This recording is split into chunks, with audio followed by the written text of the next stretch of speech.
အားလုံးပဲမင်္ဂလာပါ Easy Learning English Channel ကနေအားလုံးကိုပြန်လည်ကြိုဆိုပါရစေ။ရှေ့ဗီဒီယိုမှာကျမတို့တွေ Modal Verbs တွေအကြောင်းကိုပြောပြပေးပြီးသွားပြီ။ဒီကနေ့သင်ခန်းစာမှာကတော့အရှေ့ဗီဒီယိုနဲ့ဆက်စပ်မှုရှိရဲ့ Modal Verbs တွေကမှ can နဲ့ could ရဲ့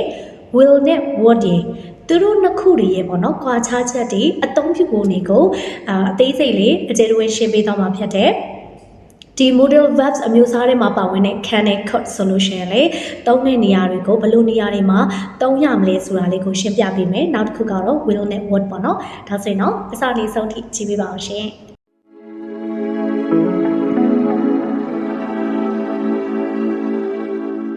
အရင်ဆုံးအနေနဲ့ can နဲ့ could ရဲ့ကွာခြားချက်ကိုပြောပြပေးမယ် can နဲ့ could ဒီနှစ်ခုလုံးက modal verbs တွေဖြစ်တယ်နှစ်ခုစလုံးကတစုံတစ်ယောက်ရဲ့ ability ပေါ့နော်စွမ်းဆောင်ရည်စွမ်းဆောင်နိုင်စွမ်းကိုပြောချင်တဲ့အခါမှာသုံးလို့ရပဲနောက်ပြီးတော့သူက possibility ဆိုတဲ့ဖြစ်နိုင်စွမ်းပေါ့နော်ဒီနေရာမှာလည်းသုံးလို့ရတယ်လို့ asking for permission ပေါ့နော် permission တွေဆိုတဲ့ဒီခွင့်ပြုချက်တွေကိုတောင်းခံတဲ့နေရာမျိုးတွေမှာလည်းဒီ can နဲ့ could ကိုသုံးနိုင်တယ်အဲ့ဒီတော့ဒီနှစ်ခုလုံးကဒါကတော့တူနေပြီအဲ့တော့ can နဲ့ could ကဘယ်နေရာမှာသွားပြီးတော့ကွာခြားမလဲဘယ်နေရာမှာသွားပြီးတော့ကွာခြားမလဲဆိုလို့ရှိရင်တစုံတစ်ယောက်ရဲ့ဒီစွမ်းဆောင်ရည်တွေကိုပြောတာပါပဲဒါပေမဲ့ can ကကြတော့ဒီ present tense ဆိုတဲ့လက်ရှိအချိန်ကိုသုံးပြီးတော့မှ could ကကြတော့ past tense အရင်ဖြစ်ခဲ့တဲ့အတိတ်ကကိစ္စကိုပြောချင်တဲ့အခါမျိုးမှာ could ကိုသုံးတယ် I can book that appointment for you right now if you'd like it I can book that appointment for you right now if you'd like it မင်းစန္ဒရှိရင်ဒီချိန်ဆိုမှုကိုငါအခုပဲစရင်သွင်းနိုင်တယ်မင်းစန္ဒရှိရဆိုလို့ရှိရင်ငါဒီချိန်ဆိုမှုကိုအခုစရင်သွင်းပေးနိုင်တယ်ငါလုပ်နိုင်တယ်ဆိုရဲ ability ပေါ့နော်စွမ်းဆောင်နိုင်စွမ်းကိုပြောတဲ့အခါမှာ can ကိုသုံးတယ်ဒီတော့ could ကို past အနေနဲ့ကြတော့ရော could ကိုသုံးတယ်ဒီတော့ I could swim since I was 4 years I could swim since I was 4 years ကျွန်တော်အသက်4နှစ်ကလေးကရေကူးနိုင်ခဲ့တယ်ဒါကလည်းလူတစ်ယောက်ရဲ့စွမ်းဆောင်ရည်စွမ်းဆောင်နိုင်စွမ်းကိုပြောတာပါပဲဒါပေမဲ့သူက I was 4 years 4နှစ်လောက်ကဆိုတော့အတိတ်မှာဖြစ်ခဲ့ပြီးသားအဲ့အတွက်ကြောင့်လို့ could နဲ့သုံးတာပါ I could swim since I was 4 years He can do it သူအဲ့ဒါကိုလုပ်နိုင်တယ် He could do it သူအဲ့ဒါကိုလုပ်နိုင်ခဲ့တယ်ဒါဆိုရင်လူတစ်ယောက်ရဲ့စွမ်းဆောင်ရည်စွမ်းဆောင်နိုင်စွမ်းတစုံတစ်ခုရဲ့ပေါ့နော်လူတစ်ယောက်ဆိုတာတဲ့တစုံတစ်ခုရဲ့စွမ်းဆောင်နိုင်စွမ်းစွမ်းဆောင်ရည်ကိုပြောတာချက်အတူတူပဲဒါပေမဲ့ can ကလက်ရှိကိုပြောပြီးတော့မှ could ကတော့အတိတ်ကဖြစ်ခဲ့တဲ့အရာကိုပြောတာပါနောက်ထပ်ကွာခြားချက်တစ်ခုက can ရော could ရောနှစ်ခုစလုံးကအနာဂတ်မှာဖြစ်နိုင်တဲ့အရာတွေကိုပြောတာပါပဲအနာဂတ်မှာဖြစ်လာနိုင်ခြင်းရှိတဲ့အရာတွေကိုပြောချင်တဲ့အခါမျိုးမှာ can ကို could ကိုသုံးတယ်ဒါပေမဲ့ဘာကွာသွားလဲ can ကကြတော့အနာဂတ်မှာဖြစ်နိုင်တယ်ဒါပေမဲ့ဖြစ်ဖို့အလားလားတော်တော်လေးများတဲ့အခါမျိုးမှာ can ကိုသုံးတယ် could ကကြတော့ဖြစ်နိုင်ခြင်းနည်းတယ်အနာဂတ်မှာတော့ဖြစ်လာဖို့တော့ခံမှန်းနေဒါပေမဲ့ဖြစ်နိုင်ခြင်းနည်းတဲ့အခါမျိုးဆိုရင်တော့ could ကိုသုံးပေးမယ်ဥပမာ You can get an upset stomach from eating too many chilies ငရုတ်သီးတွေအများကြီးစားခြင်းကြောင့်မင်းအစာအိမ်နာနိုင်တယ် upset ဆိုတာကတော့သူကနာတာဘိုက်နာတာဘိုက်ကိုဒုက္ခပေးတာကိုပြောတာပေါ့နော်ငရုတ်သီးတွေအများကြီးစားခြင်းကြောင့်မင်းအစာအိမ်နာနိုင်တယ်ဒါကငရုတ်သီးအများကြီးစားရင် stomach ပေါ့နော်ဒီအစာအိမ်ကနာမှာပဲလေနော်နာနိုင်ကြီးကတော်တော်လေးများတယ်ဒါကြောင့်မလို့ can နဲ့သုံးတယ်ဒါကအနာဂတ်မှာဖြစ်လာမယ့်အရာလေးဖြစ်တယ်နောက်ပြီးတော့ဖြစ်နိုင်ခြေလည်းများတဲ့အတွက်ကြောင့်မလို့ can ကိုသုံးထားတယ်နောက်တစ်ခု I think Robert could win this competition ဒီပြိုင်ပွဲမှာ Robert နိုင်လိမ့်မယ်လို့တော့ငါထင်တယ်ဒါကအနာဂတ်မှာဖြစ်လာဖို့အတွက်သူကခံမှန်းတာပဲဒါပေမဲ့တိတ်ပြီးတော့ရာဂိုင်တော့မများဘူးပေါ့နော်ဖြစ်နိုင်ခြေတိတ်မများတဲ့အခါမျိုးတွေမှာ could ကိုသုံးပါတယ် They could can buy car They could can buy car သူတို့ကားနဲ့လာနိုင်တယ်ဖြစ်နိုင်ခြေတိတ်ပြီးတော့မသိကြတဲ့အခါမျိုးတွေမှာ could နဲ့သုံးတယ် They could be at home tomorrow မနေ့ပြန်သူတို့အိမ်မှာပဲရှိရင်တော့ရှိနိုင်လိမ့်မယ် တိတ်ပြီးတော့မသေးကြဘူးပေါ့နော်အနာဂတ်မှာဖြစ်မယ့်အရာဒီလိုမျိုးခံမှန်းချက်တွေမှာဆိုရင် could ကိုသုံးတယ်ဖြစ်နိုင်ခြေများတယ်ဆိုရင်တော့ can ကိုသုံးမိမယ်ပေါ့နော်နောက်ထပ်တစ်ချက်ဒါကကြတော့ can ရော could ရောကခွင့်ပြုချက်တွေတောင်းခံတဲ့နေရာတွေခွင့်ပြုချက်တွေပေးတဲ့နေရာမျိုးတွေမှာသုံးတယ်ဒါပေမဲ့ could ကတော့ more polite ပို့ပြီးတော့ယဉ်ကျေးတယ်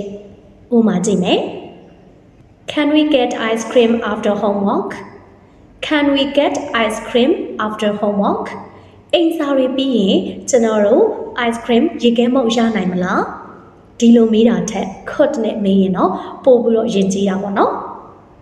Could you carry this bag for me please Could you carry this bag for me please ကျေးဇူးပြုပြီးတော့ဒီအိတ်ကလေးကိုကျွန်တော်အတွက်တည်ပေးလို့ရနိုင်မလားဒီမှာကိုကတောင်းခံတာပေါ့နော် permission ခွင့်ပြုချက်တွေတောင်းခံတယ်သူများကိုအကူအညီတွေတောင်းခံတဲ့နေရာမှာ can လဲသုံးနိုင်တယ်လို့ could ကိုသုံးနိုင်တယ်ဒါပေမဲ့ could ကတော့ပို့ပြီးတော့ယဉ်ကျေးတာပေါ့နော် Can I ask a question please ကျေးဇူးပြုပြီးတော့ကျွန်တော်မေးခွန်းမေးလို့ရမလားဆိုတော့တဲ့ Could I ask a question please ကျေးဇူးပြုပြီးတော့ကျွန်တော်မေးခွန်းမေးလို့ရမလားဒါကတော့ပို့ပြီးတော့ polite ယဉ်ကျေးတာပေါ့နော်ဟုတ်ကဲ့ဒါဆိုရင် can နဲ့ could ရဲ့ကွာခြားချက်ကိုကိုယ်ကိုယ်ပြပြလေးသိသွားပြီလို့ထင်တယ်နောက်တစ်ခု will နဲ့ would will နဲ့ would ကရောဘာကွာလဲအရင်ဦးဆုံး will ကိုကြည့်မယ် will ကကြတော့ simple future ရိုးရိုးအနာဂတ်ကိုပြောတဲ့အခါမျိုးမှာ will ကိုသုံးတယ်ဖြစ်လိမ့်မယ်လုပ်လိမ့်မယ်စားလိမ့်မယ်သွားလိမ့်မယ်ပေါ့နော်ဒီလိုမျိုးအနာဂတ်ရိုးရိုးအနာဂတ်ကိုပြောတဲ့အခါမှာ will ကိုသုံးပါတယ် They will have 2 extra meetings this afternoon ဒီနေ့လယ်မှာသူတို့အပိုအစည်းအဝေးနှစ်ခုရှိလိမ့်မယ်ဒါကအနာဂတ်မှာဖြစ်မဲ့ရိုးရိုး tense တွေမှာဆိုလို့ရှိရင်တော့ will ကိုသုံးတယ် I will be 30 next year နောက်နှစ်ဆိုရင်ကျွန်တော်အသက်30ပြည့်ပြီ I'll go and see I'll ဆိုတာကတော့ I will ရဲ့အတူကပေါ့နော် I'll go and see ကျွန်တော်သွားပြီးတော့ကြည့်လိုက်ပါမယ်လောက်လိုက်ပါမယ်ကြည့်လိုက်ပါမယ်ဒီလိုမျိုးလိမ့်မယ်ဆိုတဲ့အနာဂတ်မှာလုံမယ်သွားမယ်စားလိမ့်မယ်ဒီလိုနေရာမျိုးတွေမှာဆိုရင်တော့ will ကိုသုံးပါတယ်နောက်တစ်ချက် will ကတစုံတစ်ယောက်ကိုတောင်းဆိုတဲ့အခါမျိုးတွေမှာလေ will နဲ့သုံးတယ် Will you copy these files for me please Will you copy these files for me please ကျေးဇူးပြုပြီးတော့ကျွန်တော်အတွက်ဒီ file လေးတွေကို copy ကူးပေးနိုင်မလား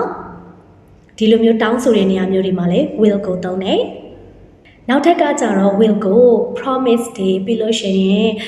ဒီ predictions ဆိုတဲ့ကြိုတင်ခန့်မှန်းချက်တွေ promise ဆိုတဲ့ကတိပေးခြင်းတဲ့အခါမျိုးတွေမှာလည်း will ကိုသုံးတယ်